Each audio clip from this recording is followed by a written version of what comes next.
Hello students. आज class +2 unit number 1 electrostatics के lecture number 31 में we are going to discuss some numericals on the basis of electric flux and Gauss law. तो पिछले lecture में भी हमने numericals किए थे। ये पार्ट 2 है न्यूमेरिकल्स के लिए।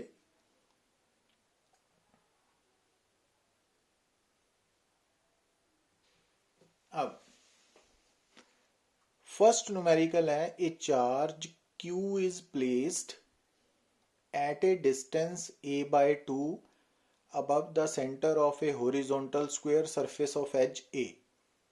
Find the flux of the electric field through the square surface. तो स्टेटमेंट के अकॉर्डिंगली सिचुएशन आपको समझनी पड़ेगी कि एक स्क्वायर सरफेस है हॉरिजॉन्टल हैविंग साइड A और उसके सरफेस के सेंटर से a/2 हाइट पे चार्ज Q लाई कर रहा है और हमने इस सरफेस के साथ इलेक्ट्रिक फ्लक्स कैलकुलेट करना है। अब अगर आप इस सिचुएशन को देखो तो आपको चार्ज गिवन है और एक सरफेस गिवन है और जो सरफेस गिवन है वो प्लेन सरफेस है, ओपन सरफेस है। तो ओपन सरफेस को डायरेक्टली हम गॉस लॉ अप्लाई नहीं कर सकते, बट अगर हम ये मान लें कि जो गिवन सरफेस है वो एक इस इमेजिनरी क्यूब का पार्ट है, तो जो रेड कलर की लाइंस है वो इमेजिन की हमने और जो ब्लू कलर का सरफेस है वो गिवन है। तो अकॉर्डिंग टू गिवन सिचुएशन जो चार्ज है वो इस इमेजिनरी क्यूब के सेंटर पे लाई करेगा। तो अब जब हमने ये मान लिया कि हमारा जो स्क्वायर सरफेस गिवन है वो एक क्यूब का पार्ट है, तो उस क्यूब के सेंटर पे गिवन चार्ज लाई कर रहा है, तो now we can apply Gauss law to this cube because cube is a close surface. अब इस पूरे क्यूब के साथ फ्लक्स गॉस लॉ के अकॉर्डिंगली कितना है, Q/ε0। अब इस क्यूब में जो 6 फेसेस हैं वो ओपन सरफेसेस हैं, तो ये 6 फेसेस कंट्रीब्यूट कर रहे हैं टोटल फ्लक्स के लिए। अब क्योंकि चार्ज क्यूब के सेंटर पे लाई कर रहा है तो इस कारण इलेक्ट्रिक फ्लक्स में, टोटल इलेक्ट्रिक फ्लक्स में हर फेस की कंट्रीब्यूशन इक्वल है।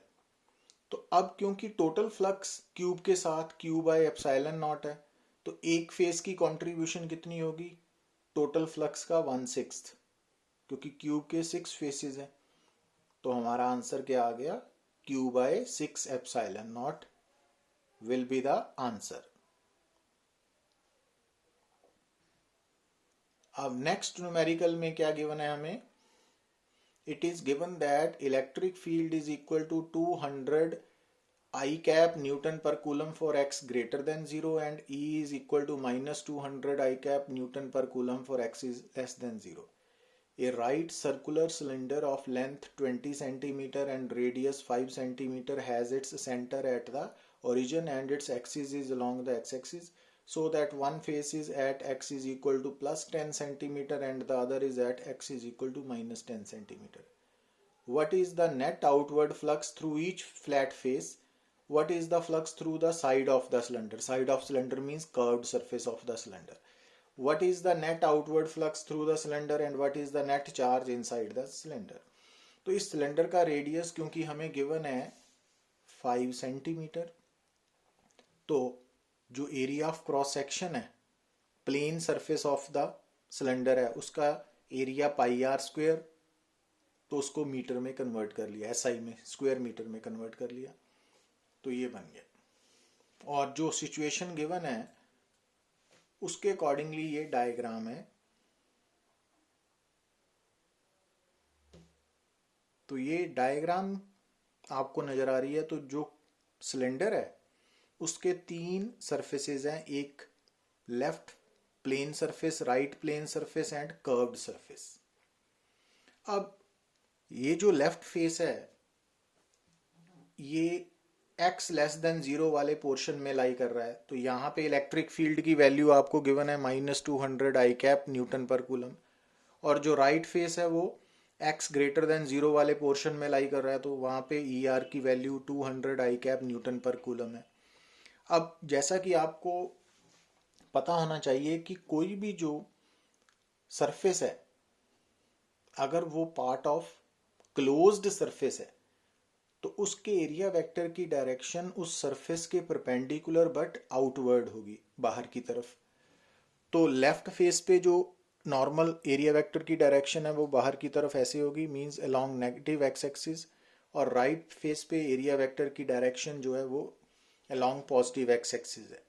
तो इट मींस जो लेफ्ट फेस है उसका एरिया वेक्टर का मैग्नीट्यूड ये है जो हमने ऊपर निकाला हुआ है, और डायरेक्शन -i कैप है।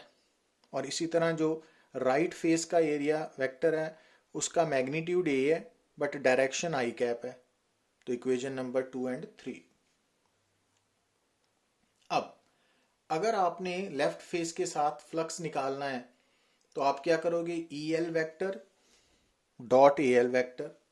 जब राइट फेस के साथ फ्लक्स निकालना है तो ER vector dot AR vector. तो लेफ्ट के साथ और वैल्यू सब्स्टिट्यूट की, I.I1 होता है तो ये वैल्यू आ गई। और इसी तरह राइट फेस के साथ फ्लक्स निकालना है तो ER vector dot AR vector. तो आंसर आ गया। अब जो कर्व्ड सरफेस है उसका एरिया वेक्टर आपको जैसे बताया था, सिलेंडर के कर्व्ड सरफेस का area vector along the radius act करता है। तो कर्व्ड सरफेस का एरिया वेक्टर और इलेक्ट्रिक फील्ड एक दूसरे के परपेंडिकुलर हैं, जैसा कि आप डायग्राम में देख रहे हो। तो इट मींस कर्व्ड सरफेस की इस न्यूमेरिकल में कंट्रीब्यूशन फ्लक्स के लिए 0 है।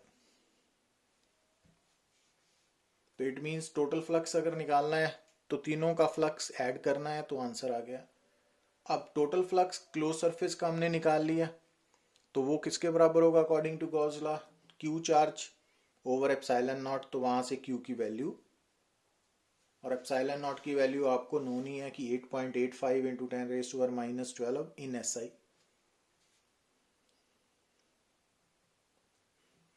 अब न्यूमेरिकल नंबर 3 में again hollow cylindrical box of length 1 meter and area of cross section 25 square centimeter is placed in an electric field, और इलेक्ट्रिक फील्ड की वैल्यू गिवन है 50x I cap, where E is in Newton per coulomb and x is in meter as shown in figure. Find the net flux through the cylinder and charge enclosed by the cylinder. अब यहाँ पे आपने क्या बात note करनी है कि जो एरिया ऑफ क्रॉस सेक्शन है, मींस सिलेंडर के प्लेन सरफेसेस का जो एरिया है उसकी वैल्यू 25 स्क्वायर सेंटीमीटर गिवन है, तो उसको हमने SI में कन्वर्ट कर लिया, इक्वेशन नंबर 1 स्क्वायर मीटर में कन्वर्ट कर लिया। अब E जो इलेक्ट्रिक फील्ड है, जिस इलेक्ट्रिक फील्ड में ये सिलेंडर लाई कर रहा है वो इलेक्ट्रिक फील्ड की डायरेक्शन तो I कैप है, means along positive x axis है, बट जो इलेक्ट्रिक फील्ड का मैग्नीट्यूड है 50x वो अलोंग एक्स एक्सिस वेरी करेगा। अब यहाँ पे बात ध्यान देने योग्य क्या है कि जो लेफ्ट फेस है आपका सिलेंडर का वो अलोंग एक्स एक्सिस कितनी दूर है, 1 मीटर अवे। तो इट मींस इस लेफ्ट फेस के ऊपर इलेक्ट्रिक फील्ड की वैल्यू कैसे निकालोगे आप, EL की वैल्यू। तो इस E में x की वैल्यू 1 मीटर सब्स्टिट्यूट करोगे,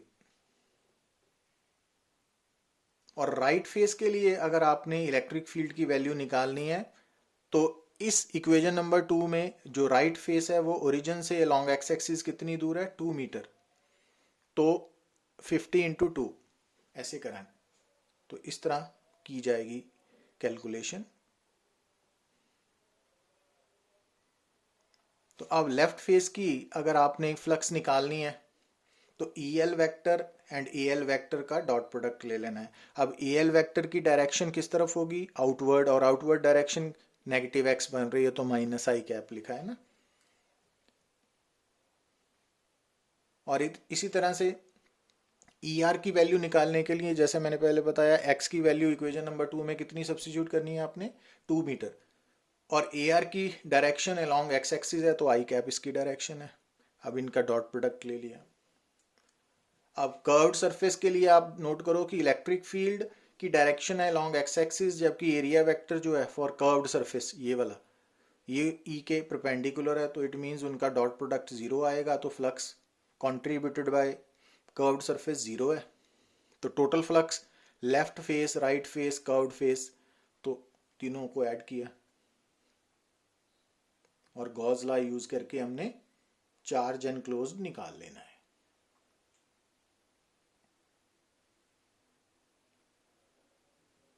अब न्यूमेरिकल नंबर 4 में हमें गिवन है 2 स्फीयर्स हैं S1 एंड S2, ये Q चार्ज है और ये जो AB वायर है जिसकी लेंथ L है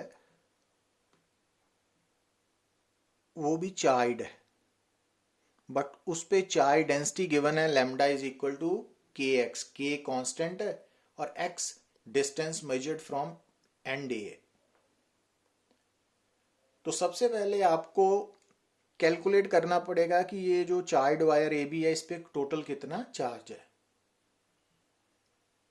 तो मान लो AB के ऊपर टोटल चार्ज Q डैश है, Q डैश। इट मीन्स जब आप S1 के अंदर फ्लक्स निकालोगे तो वो अकॉर्डिंग टू गॉस लॉ कितना आएगा, Q बाय एप्सिलॉन नॉट, क्योंकि Q डैश S1 से बाहर है। और S2 के अंदर अगर आप नेट चार्ज देखोगे फ्लक्स निकालने के लिए तो वो S2 के अंदर टोटल चार्ज है Q plus Q dash by epsilon naught flux आ जाएगा। तो सबसे पहले हम वायर के ऊपर टोटल चार्ज निकालते हैं। अब जब हमने टोटल चार्ज निकालना है तो सबसे पहले हमने क्या कंसिडर करना है कि जो वायर है ना वो स्मॉल एलिमेंट से बनी हुई है। तो हमने जो ब्लू कलर का स्मॉल एलिमेंट शो कर दिया जिसकी लेंथ dx है और जिस पे चार्ज dq है। तो लीनियर चार्ज डेंसिटी का फार्मूला होता है dq बाय dx। तो यहां से क्रॉस मल्टीप्लाई किया तो dq की वैल्यू आ गई लैम्डा dx। अब लैम्डा की वैल्यू आपको इस प्रॉब्लम में गिवन है kx,